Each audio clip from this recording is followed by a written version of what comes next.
तो बॉलीवुड एक्टर सुशांत सिंह राजपूत हर कोई उनकी एक्टिंग का फ़ैन था, लेकिन 14 जून 2020 को वो बांद्रा स्थित अपने फ्लैट में अपने घर में मृत मिले थे। इसके बाद तकरीबन आप मान लीजिए कि 50 से ज़्यादा हफ्ते बीत चुके हैं।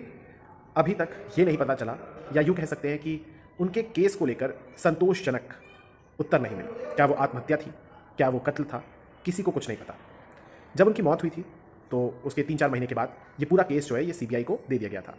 3-4 महीने भी मैंने ज़्यादा ही बोल दिया, बल्कि मुझे याद है कि शायद अगस्त 2020 में ही उन सीबीआई को ये केस ट्रांसफ़र कर दिया गया था।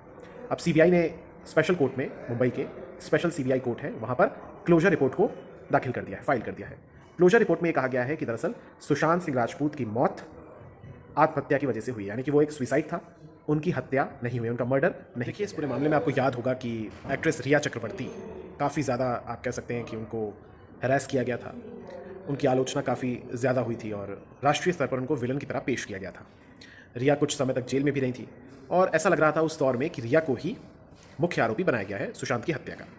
रिया चक्रवर्ती के बारे में सीबीआई ने जो क्लोजर रिपोर्ट दाखिल की है, उसमें रिया को और उनके परिवार को क्लीन चिट दे दी है, यानी कि उनका कोई भी दोष नहीं है, उन्होंने हत्या नहीं की है, ना ही उकसाया है सुशांत को। चूँकि ये क्लोजर रिपोर्ट कोर्ट में है, तो अब कोर्ट यानी कि न्यायालय डिसाइड करेगा, निर्णय लेगा, अंतिम फैसला लेगा कि क्या वो इस क्लोजर रिपोर्ट से संतुष्ट है या वो आगे चाहता है कि और भी फर्दर जांच हो।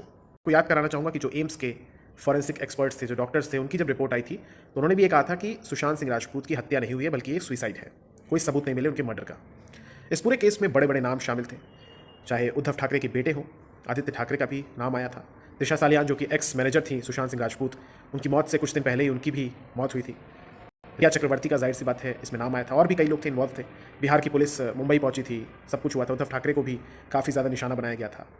फिलहाल अभी बीजेपी की तरफ से जो एमएलए है राम कदम, उन्होंने भी एक बयान दिया। उन्होंने कहा कि ये जो कुछ भी क्लोजर रिपोर्ट आई है, इस पर उन्होंने उद्धव ठाकरे सरकार को घेरा तब की, कहा कि अगर वो तुरंत सीबीआई को जांच सौंप देते तो शायद ऐसा नहीं होता और किसी ना किसी को गुनहगार सिद्ध कर दिया जाता। तो फिलहाल ये पूरा मामला है, अब आगे देखना होगा कि आखिर क्या कुछ आगे होता है, क्या इसमें और जांच के आदेश दिए जाते हैं या नहीं दिए जाते हैं। एक चीज़ मैं आपको और बताना चाहूँगा कि सुशांत सिंह राजपूत के जो पिता हैं, उन्होंने भी रिया चक्रवर्ती और उनके परिवार पर, या रिया चक्रवर्ती पर, ये एक शिकायत उनके खिलाफ दर्ज कराई थी कि वो एक तरीके से रिया चक्रवर्ती को कटघरे में खड़ा करना चाहते थे। तो वहीं रिया चक्रवर्ती ने भी सुशांत सिंह राजपूत के परिवार पर सुशांत का मानसिक उत्पीड़न करने का आरोप लगाया था और शिकायत दर्ज कराई थी। अब इस पूरे मामले में रिया चक्रवर्ती और उनके परिवार को क्लीन चिट मिल गई है, लेकिन जो उनको अपमानित किया गया था, क्या उस पर कोई माफ़ी मांगेगा, क्या कुछ होगा? ऐसा तो कुछ लगता नहीं। बहरहाल रिया चक्रवर्ती का करियर तो काफ़ी ज़्यादा प्रभावित हुआ है, लेकिन सुशांत को भी न्याय मिलेगा या नहीं, ये भी कोई गारंटी नहीं है। क्या सुशांत का केस भी भारत में जो अन्य मिस्ट्री के केसेस हैं उन्हीं की तरह क्या रहस्य बन जाएगा? लगता तो यही है।